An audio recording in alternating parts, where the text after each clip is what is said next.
Um vilão, quando é mal trabalhado, geralmente se torna unidimensional, um ser completamente apático às emoções alheias e meramente caótico, voltado à destruição total ao seu redor. Mas nos quadrinhos, existem alguns momentos em que os roteiristas estão mais inspirados que o normal e os vilões ganham planos de fundo melhores que muitos heróis. Pensando nisso, hoje eu decidi trazer para vocês 8 vilões com as origens mais tristes nos quadrinhos, mas é certo que essa lista poderia ser um pouquinho maior, então talvez eu traga uma parte 2 caso esse vídeo aqui seja bem recebido. E deixando claro que a origem de nenhum deles os torna inocentes pelas suas ações enquanto vilões, mas a maioria não tinha outra alternativa senão entrar para o caminho do mal. E começamos o vídeo de hoje com um vilão que tem uma origem curta e mesmo assim muito trágica. Coloquei em primeiro o Bizarro. O Bizarro é um dos vilões mais populares do Superman e com certeza um daqueles que tem uma das origens mais trágicas na DC. Deixando claro que ele é um personagem que tem mais de uma história de origem, mas elas não estão tão distantes assim uma da outra. Independentemente disso, vou contar mais sobre a história de origem que foi refeita nos 952. Nessa reformulação feita pela DC Comics, Bizarro continuava sendo um clone defeituoso do Superman, criado pelo Lex Luthor.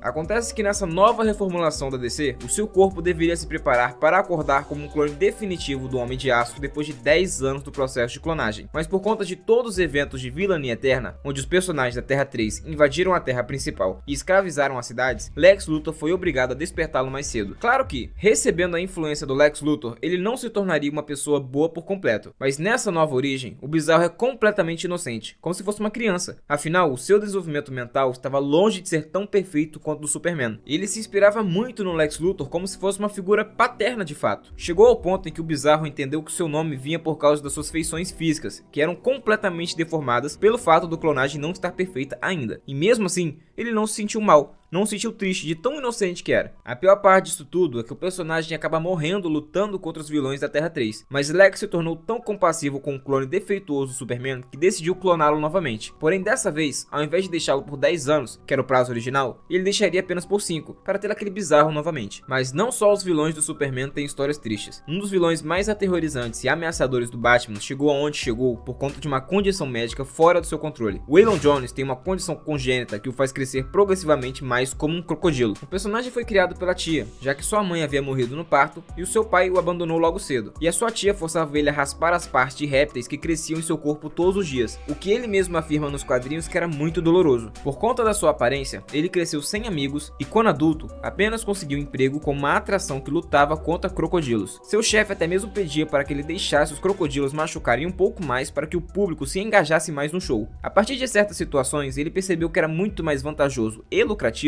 entrar para o mundo do crime e assim se estabeleceu como um vilão. E é como eu disse lá no início, obviamente o seu passado não o redime de todos os atos cruéis que ele já fez, mas convenhamos que é uma história de origem bem sofrida, né? Ainda mais que a maior parte do que ele sofreu foi ainda na infância. Mas não é o único vilão do Batman com uma história de origem muito triste, porque também temos o Senhor Frio, que é outro com uma historinha sofrida. Victor Freeze cresceu com um pai violento e sem amigos, com a única coisa boa que ele conquistou em sua vida sendo a sua esposa, Nora Freeze. Nora infelizmente acabou sendo diagnosticada com uma doença terminal rara e desesperado, Victor encontra uma maneira de colocá-la em crioêxtase. Ele passou a trabalhar em uma grande empresa corporativa e roubava dessa empresa na esperança de conseguir manter a esposa viva e eventualmente achar uma cura. Mas como seu chefe também não era muito fluxicheire, mandou matar Victor dentro do laboratório de criogenia ao descobrir sobre os roubos. Isso resultou em um acidente que mudou a fisiologia do personagem para que ele só pudesse viver em temperaturas abaixo de zero. Para conseguir sobreviver, combatendo a sua nova condição, Victor construiu para si um traje de criogenia alimentado por diamantes para manter a sua temperatura corporal abaixo de zero. E eventualmente ele também precisou construir uma arma de gelo. Isso porque,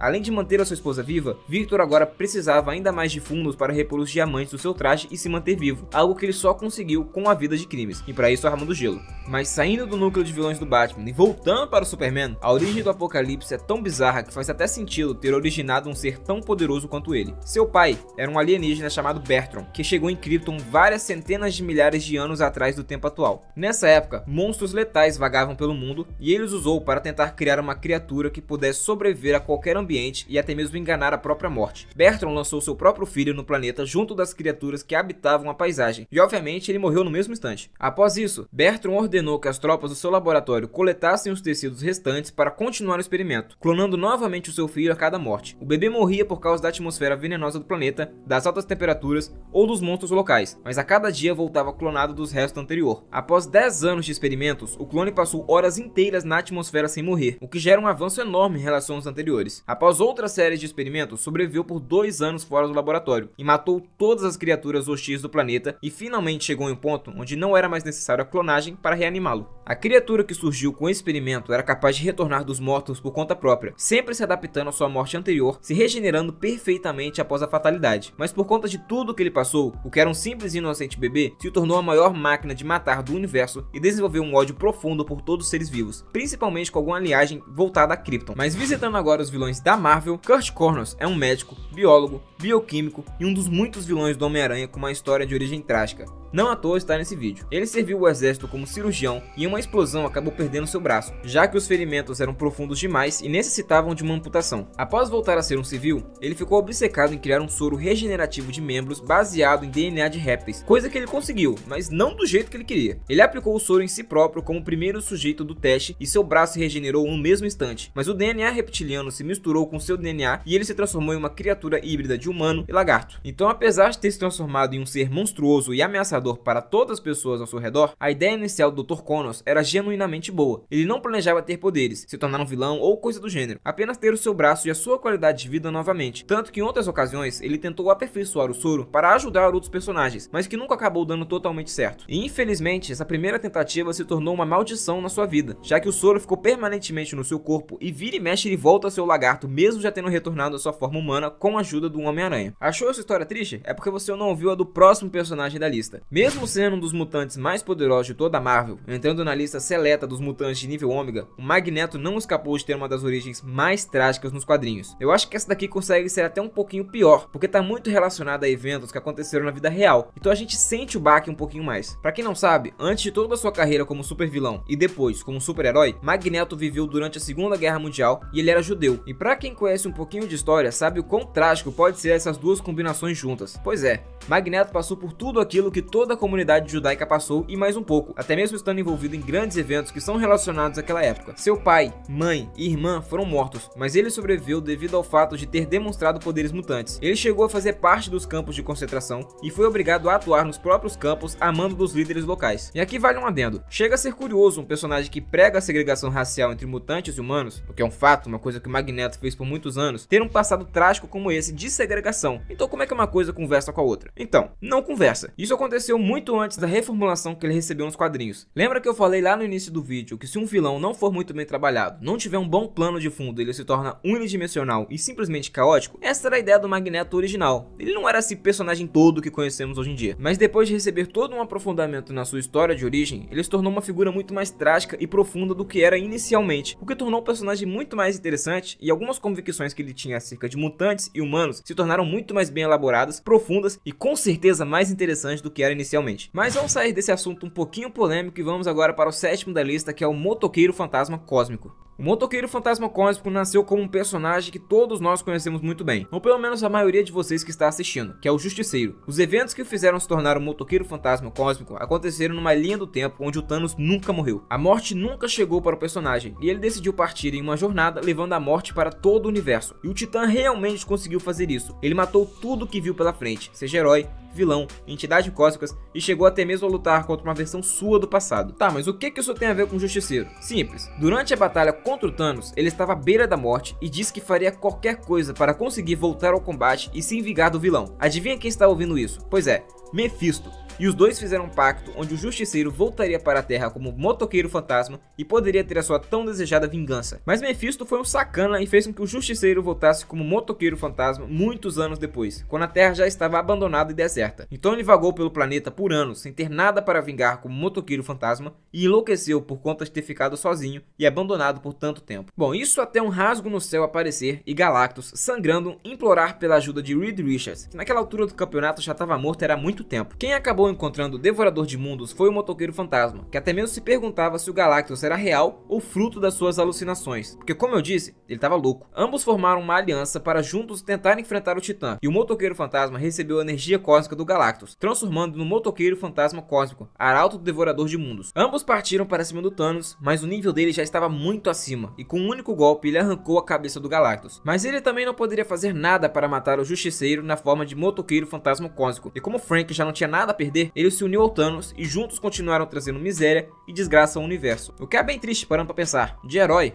ou pelo menos anti-herói, ele entrou nessa empreitada só para matar o Thanos e acabou se tornando seu maior aliado, lutando até mesmo ao lado do mesmo contra o Surfista Prateado com o Mjolnir e ajudando a escravizar o Hulk. Mas indo para o último da lista, se eu falei do Arauto, por que não falar da entidade por trás dele? O oitavo é o Galactus, e a princípio vale explicar que o personagem não é necessariamente um vilão. Ele é uma entidade cósmica que apenas cumpre o seu papel no universo. A destruição que ele traz cria um equilíbrio, um balanço entre a vida e a morte. Tanto que em alguns momentos nos quadrinhos ele quis abandonar essa persona de devorador e algumas entidades ficaram incomodadas com isso, porque realmente é o seu papel cósmico. E mesmo que o Galactus não seja necessariamente um vilão, ele é visto pelas raças do universo como tal, já que ele sai por aí devorando planetas. Mas de qualquer forma, estamos aqui para falar sobre a sua origem, e ele veio de um universo anterior ao universo principal da Marvel. Como atualmente estamos no 8º cos da editora, ele veio de 2 universos atrás, mas isso aí é só detalhe. Acontece que Galan era de uma raça muito parecida com a raça humana fisicamente, e ele nasceu quando o 6º cosmos estava para acabar. Sua raça era conhecida como a mais avançada do seu tempo, e eles tinham plena consciência do fim de tudo estava próximo. Principalmente Galan, que era um cientista e estava estudando justamente isso. Por conta de uma praga chamada Inverno Sombrio, que hoje sabemos que é uma entidade cósmica também, o universo começou a morrer em um ritmo muito rápido, e a civilização de Ta, que era o planeta do Galactus, foi uma das últimas existentes. Galan, um explorador espacial, foi enviado para viajar pelo cosmos para encontrar um meio de salvar seu planeta, mas não encontrou nada que conseguisse fazer isso. Sabendo que a morte era inevitável, Galan propôs aos sobreviventes restantes que morressem pilotando uma de suas naves estelares diretamente no coração do ovo cósmico. Eles de fato fizeram isso, e a radiação matou todos eles, exceto pelo Galan, que recebeu um poder incomensurável após se tornar o último ser do universo. Ele foi abordado pela senciência do 6º cosmos, que fundiu a sua essência com o mortal Galan, dando à luz a uma nova entidade que sobreviveria até o fim dos tempos.